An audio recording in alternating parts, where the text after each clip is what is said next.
There are lies that do not sound like lies. They sound like tradition. Like, it's always been this way. Like, this is how I was taught. Lies that are not born from evil, but from repetition. They are whispered in churches, in videos, in songs, in illustrations, in phrases that sound beautiful. And before you realize it, you've believed them without ever questioning them. And the most disturbing thing is not that they are false. The most disturbing thing is that they have shaped the way you see God, the way you see sin, the way you see yourself. Because not everything that sounds biblical comes from the Bible, and not everything that looks like faith is faith. For years, incomplete stories have been told. Scenes have been softened. Uncomfortable parts have been removed. The message has been reshaped so it doesn't confront, so it doesn't hurt, so it doesn't unsettle. And in the end, millions end up believing in a God who never existed and rejecting the true God without even realizing it. That is why today I'm going to reveal 10 lies about the Bible that millions still believe.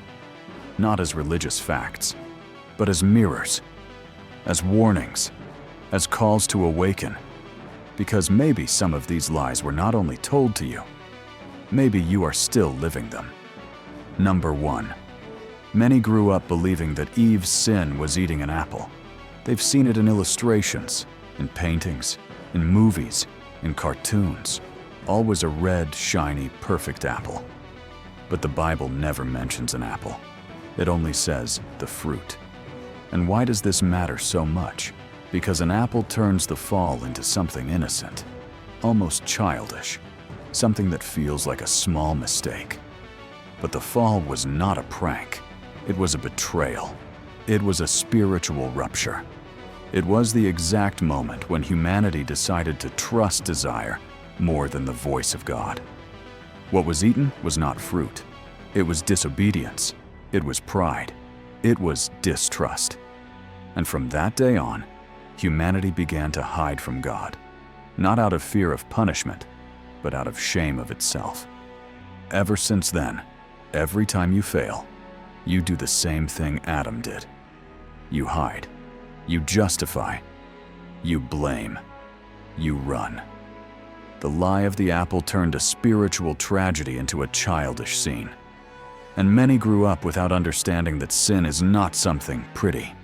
It is something that destroys everything it touches. Number 2. Many were taught that David defeated Goliath because he believed in himself, that it was all self-esteem, courage, attitude, positive mindset. But David did not walk into the valley thinking about how strong he was. He walked into the valley knowing that if God did not intervene, he was dead. David did not say, "I can." He said, "The Lord of hosts can." The difference is enormous, because when you believe in yourself, sooner or later you break.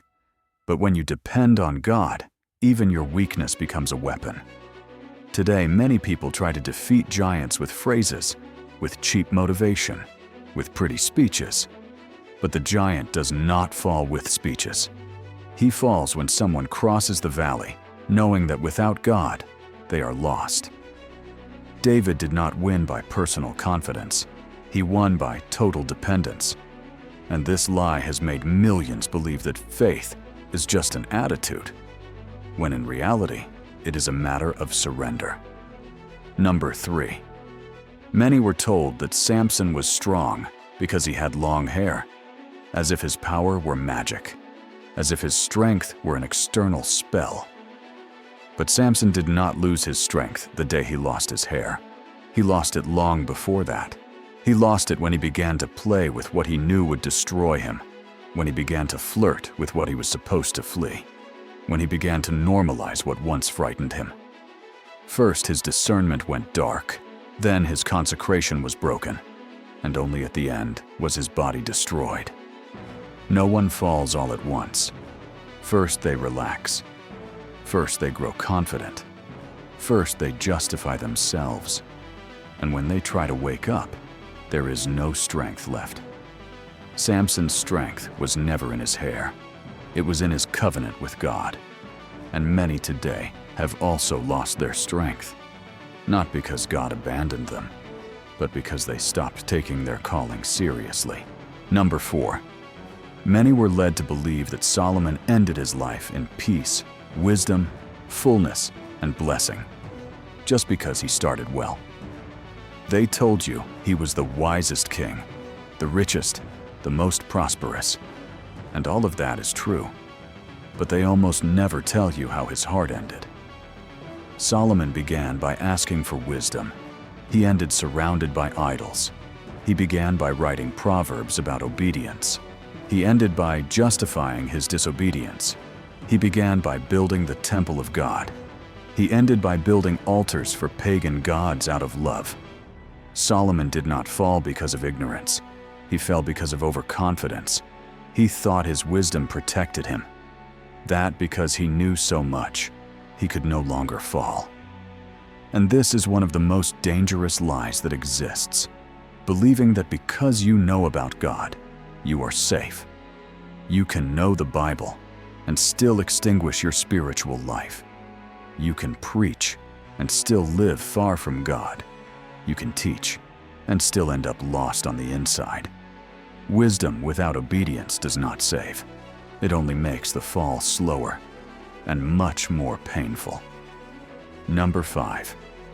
Many were told that Judas betrayed Jesus only with a kiss, as if everything twisted in a second, as if everything exploded all at once. But Judas had been betraying in secret for a long time. He stole money. He lied. He hid. He pretended. The kiss was not the beginning of evil. It was the public revelation of something that had been growing in the shadows for years. Great betrayals never begin face to face. They begin when no one is watching. They begin in small decisions, in justifying oneself, in normalizing what is wrong. And many today have not betrayed God with a scandalous act, but they are betraying Him slowly with their lifestyle. Because God is not only denied with words, He is also denied with priorities, with time, with silence, with omission.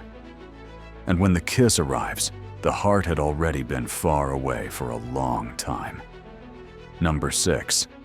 Many were told that Peter denied Jesus only out of fear, as if it were just a human reaction, as if anyone in his place would have done the same. But Peter did not fall in the courtyard. Peter fell in Gethsemane. He fell when he slept instead of watching. He fell when he stopped praying instead of resisting.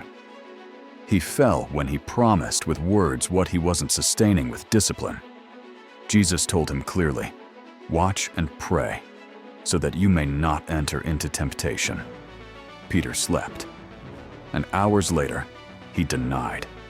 The denial was the symptom. The lack of vigilance was the root. And this is still happening today. Many do not fall because they want to fall. They fall because they stopped watching. They stopped praying. They stopped resisting. They stopped fleeing. They stopped listening. And when temptation arrived, they were already spiritually asleep. Peter did not fall because he was a coward. He fell because he was careless. And this lie has made many believe their falls were inevitable, when in reality they were accumulated consequences. Number 7. Many were taught that hell is not real, that it is only a symbol, a metaphor for suffering, an exaggerated idea meant to scare people.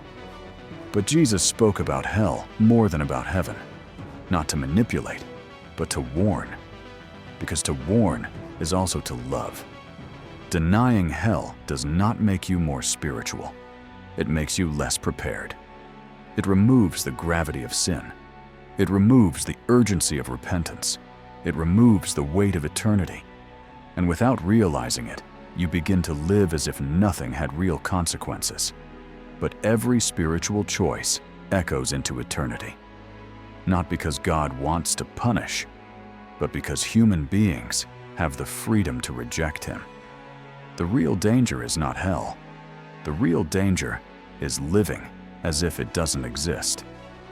Number 8. Many were told that being a good person is enough to be right with God. That if you don't hurt anyone, that's enough. That if you help others, that's sufficient. That if you're not bad, everything is fine. But the Bible never spoke of improving a little. It spoke of being born again. It never spoke of polishing defects. It spoke of a new heart.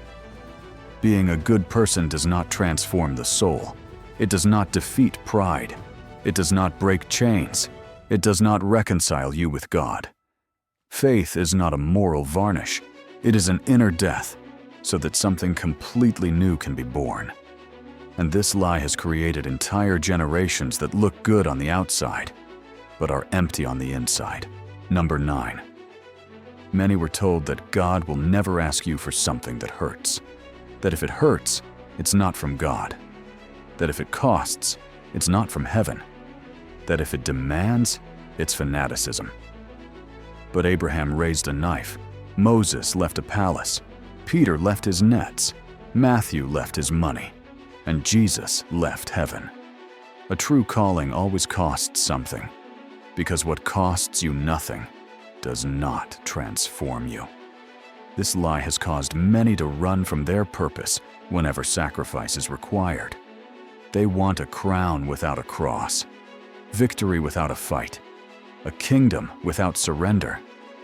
But the kingdom was never built from comfort. Number 10. Many were told that God will always be there, no matter what. That you can drift away. That you can live however you want. That you can ignore Him for a while. And that when you decide to return, everything will be the same. That God will always wait. That nothing really happens. But this is one of the most dangerous lies that exist. God is patient, yes. Merciful, yes. Compassionate, yes. But the Bible also says that His Spirit will not strive with man forever. That means there are moments of visitation and moments of silence. Moments when grace calls out loudly, and moments when only consequence remains. No one in the Bible thought their end would be that way. Not Samson, not Saul, not Judas, not Ananias, not Lot's wife. They all thought there was still time. The serpent never says, "Today your opportunity ends." He says, "Tomorrow." And many souls are lost not by open rebellion, but by constant postponement. I'll pray later. I'll change later. I'll return later. I'll fix it later. Until one day comes when there is no more later. And this lie has put millions to sleep, made them comfortable, relaxed, spiritually anesthetized. Because when you believe there will always be another opportunity, you stop taking advantage of the one you have now. Maybe today you heard stories you were taught one way for years, and now you see them differently.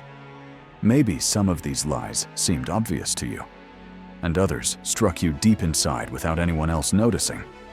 But they all have something in common. They distort the truth in order to make it comfortable. And a comfortable truth does not save. Real truth is uncomfortable. It disarms. It breaks excuses. It strips the soul bare. And right now, as you listen to this, two things are happening inside you. Either your heart is closing, or it is awakening. Because when truth truly enters, you can no longer pretend you didn't hear it. You can no longer return to the same excuses. You can no longer live with the same lightness. Today, you didn't just hear 10 lies about the Bible. Today, you heard a mirror. A mirror where not only the mistakes of biblical characters appear, but yours as well. Because the real problem was never just believing a story incorrectly. The real problem is building your life on a spiritual lie. Maybe today, you realized that you believed in a God who never existed. A comfortable God. A God who does not confront. A God who does not demand. A God who does not transform. But the God of the Bible did not come to make you comfortable. He came to make you new. He did not come to paint you on the outside. He came to resurrect you on the inside. And now the question is not how many lies you knew, but what you are going to do with the truth you just heard. Because faith is not proven by what you know, but by what you do after you know it. And today, you decide.